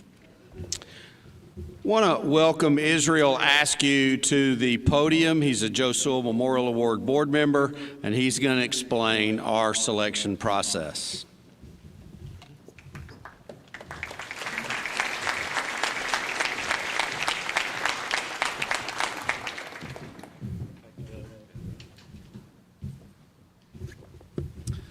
Well, good evening. So the honoree selection process. As an interview committee member, I want to first say congratulations again to each of the senior finalists and ninth grade representatives.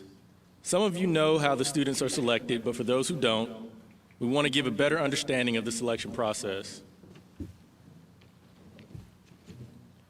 Each year in January, the Sewell Board hosts a luncheon for principals, athletic directors, and guidance counselors where we present the requirements for the award and the application process for the students. We explain that we are looking for the most well-rounded Christian athletes in Elmore County. We want athletes who demonstrate a high standard of moral character and leadership, excel in academics, and who are involved in their church and community. The school nominates the students complete the application provided by the Sewell Board, and the completed applications are sent to the board for the review, usually in February. The students become finalists after each application has been reviewed and the board feels like the criteria for the award have been met by the nominee. Next, the board forms 2 interview committees, one for the boys and one for the girls. The committee checks references provided by the student athletes and make sure that the information is shared among all committee members. Interviews are usually held in March. The questions for interviewing the nominees are decided the day of interviews by the committee, meaning no one knows ahead of time what questions will be asked. Each student athlete is asked the same questions, and after all interviews are conducted, each committee is tasked with choosing an overall winner and 4 category winners before they leave the interview day.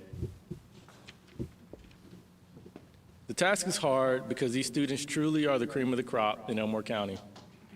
I believe I can speak on behalf of all Sewell Board members that we usually leave the day of interviews feeling blessed to have met these young adults making good choices and doing some real great things. Thank you.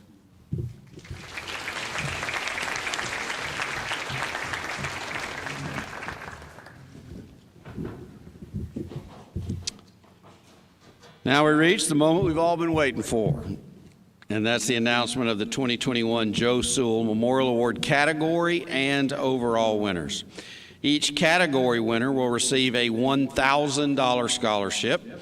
Each of the scholarships is funded by individuals and businesses you will see present the award. To announce the Girls Leadership Award, please welcome Michael Morgan, representing First Community Bank.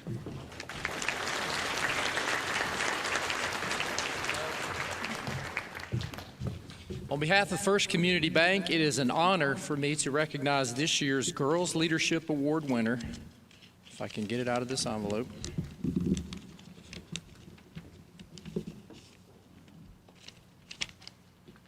Miss Ricky Lee McAdams from Stanhope Elmore High School.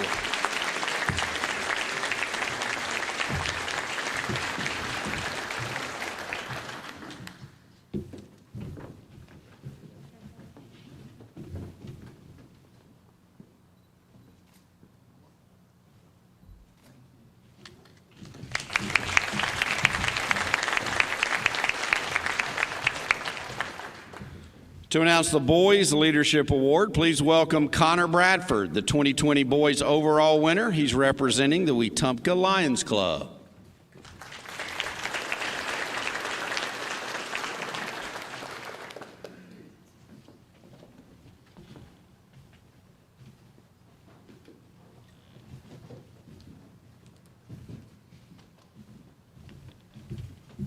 All right. 2021 Boys Leadership Award winner is Richard Matthew Hicks, Holtville High School.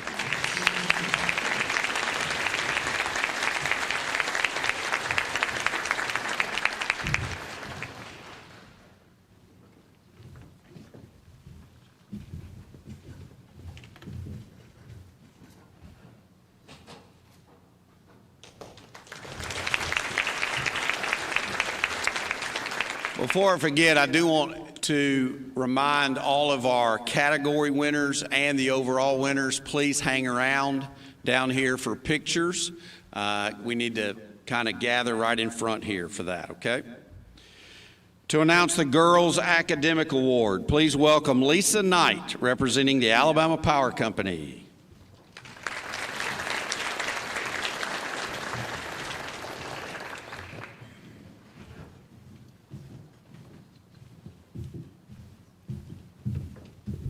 Good evening. On behalf of Alabama Power Company and Alabama Power Company Foundation, it's my honor to present to you the Girls Academic Award winner.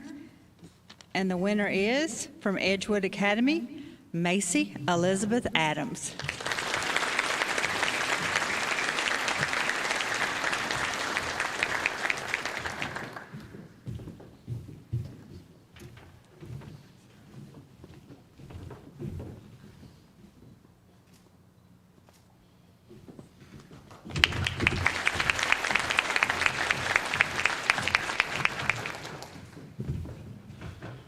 To present the Boys Academic Award, welcome Jim Smith, representing Adams Drugs.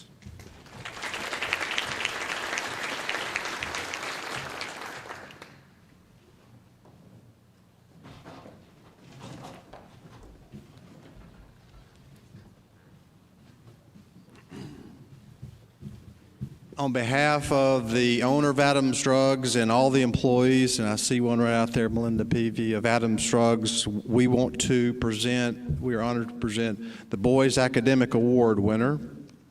And the winner is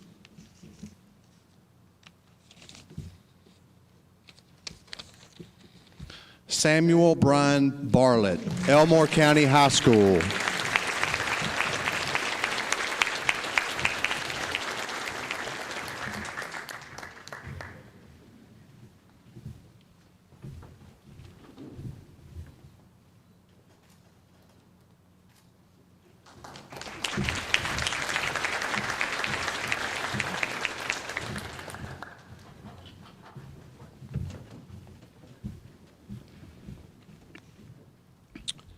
To announce the Girls Church Community and Character Award, please welcome Morgan Garner, representing Garner and Associates Engineering.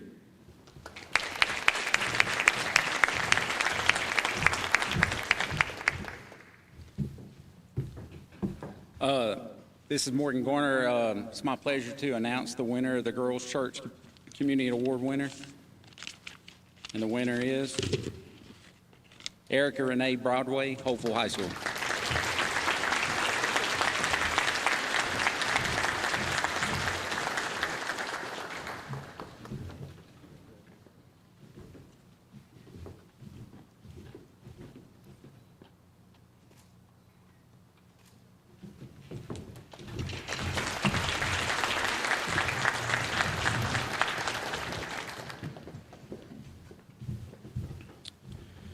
To announce the Boys Church Community and Character Award, please welcome Patrick Greer, representing Riverside Chevrolet.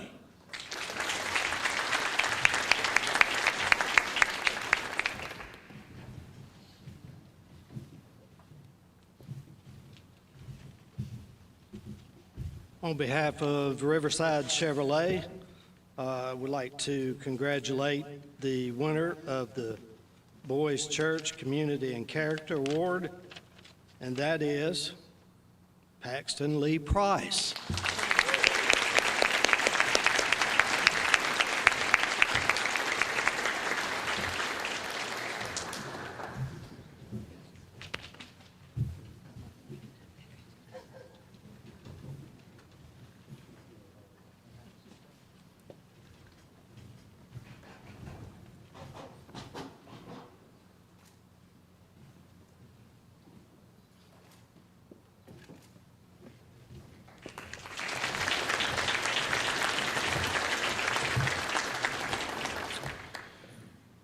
To present the Girls Athletic Award, please welcome Laurel Bacon. She was the 2020 Girls Overall winner, and she's representing the family of Henry H. Weldon III.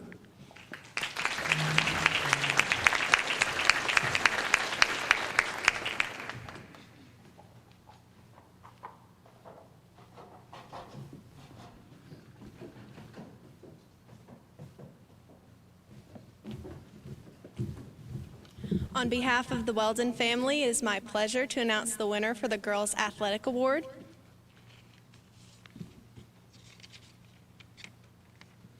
Congratulations to Alexis Love, Tallahassee High School.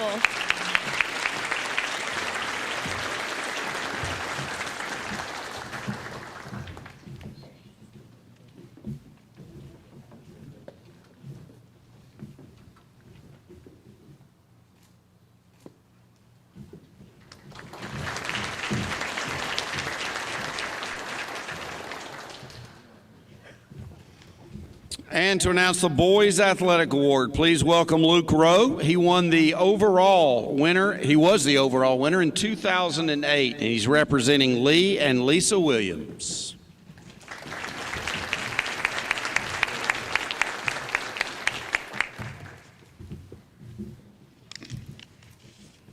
On behalf of Lee and Lisa Williams, I'm honored to represent the Boys Athletic Award tonight. Mr. Benjamin Kaiser Barker from Wetumpka High School.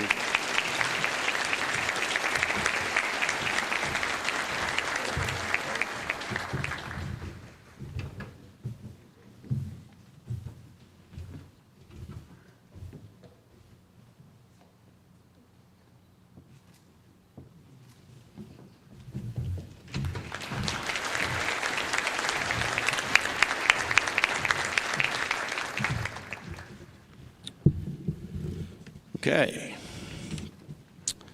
Before we do make the final announcements of our overall winners, again, just to reemphasize, please, all winners of both category and overall remain a few minutes after the program. There may be some people that want to visit with you, but we certainly want to take some photographs, and if there's media here, then we certainly want you to be available for them. Miss Sewell, as I said earlier, has meant so much to this award.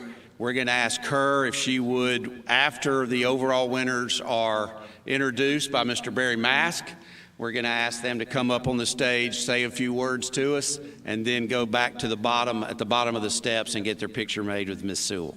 Barry Mask.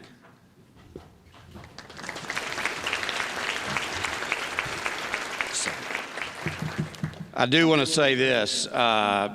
Obviously, Ms. Sewell and Barry, a founder of the Sewell Award, along with Chaz Worthy, representing Worthy Promotional Products, a Grand Slam sponsor.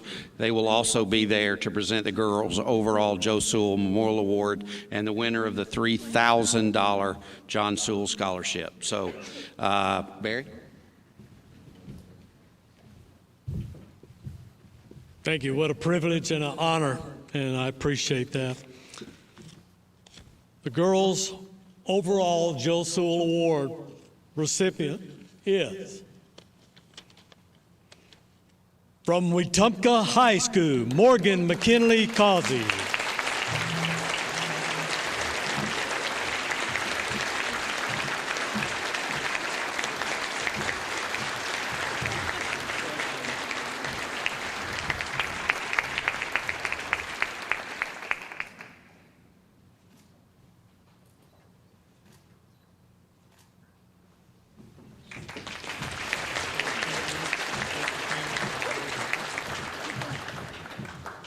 Hi, everybody. You have to forgive me, I didn't prepare a speech. But I just want to thank God first. Thank you to my parents. Thank you to my principal and all of my assistant principals. Thank you to everybody who's been there along the way. Thank you to all my teachers. This is such an honor and a blessing, and I'm just so happy that I could receive it. Thank you so much.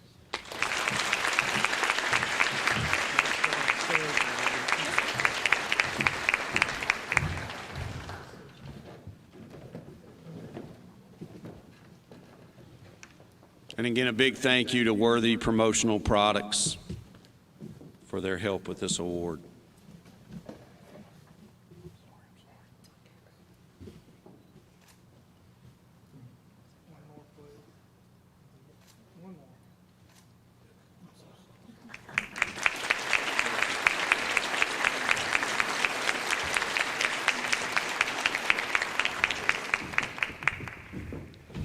Now please welcome Harris Garner. He's representing Grand Slam sponsor Garner Electric as he joins Mrs. Sewell and Mr. Mass for the presentation of the Boys Overall Joe Sewell Memorial Award and the winner of the $3,000 John Sewell Scholarship.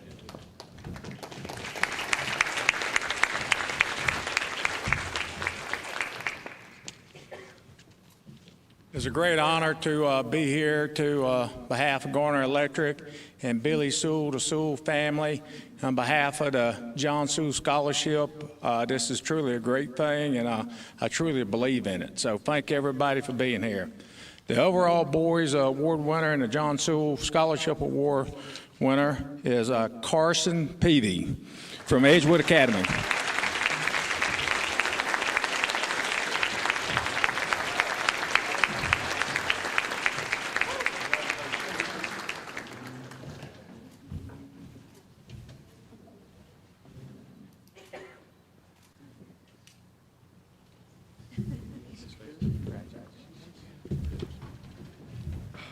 Wow, that's incredible.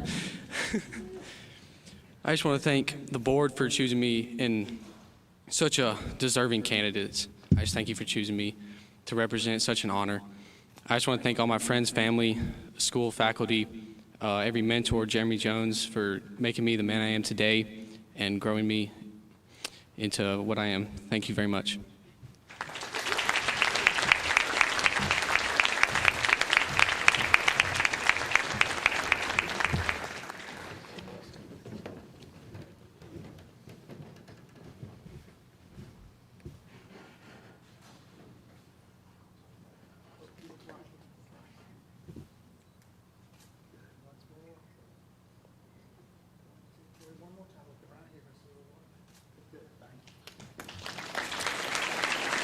Please welcome back Ms. Renee Venable for some closing remarks tonight.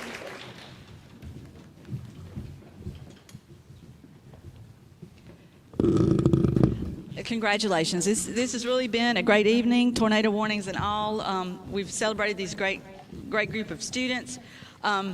A few more thank yous, sorry, but Barry Kritzberg, thank you for always taking so many pictures. Those will be shared later on our social media outlets for those of you that want to see those. Thank you to our MC extraordinaire, Doug Amos. It's always wonderful. I also want to say a special thank you to Ms. Sewell and to Barry. Thank y'all for being here, and thank y'all for getting this started 17 years ago, or however, it probably took you more than a year or so to get it started, but thank y'all for starting it. And from what I've learned about Joe Sewell, just through research, I think that he would be very proud of this award and this event that's named in his honor. So thank y'all for starting that. Before we leave, just a couple of things to mention. If you're interested, we're always interested in adding to our board of directors. So if you think of someone that could be an asset or a positive addition to our program, please let any of us know, and we'll try to make that happen. Also, there's information on page 9 of your program with details of how you can donate to the Sewell Memorial Awards and scholarships. All contributions, big ones, little ones, they're all greatly appreciated, and they'll go toward continuing this for 17 more years and beyond. So thank you for anyone who's willing to do that. And congratulations again to all you finalists, to your award winners. You're all wonderful, and please give them another round of applause, and then after that, you're dismissed.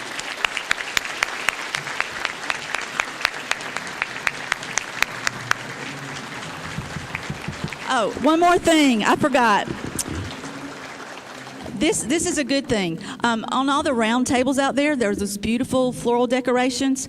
We want all the moms of the guys up here, all you moms get one of those arrangements, and that's a Happy Mother's Day gift from your student to you. So please feel free to take one, okay?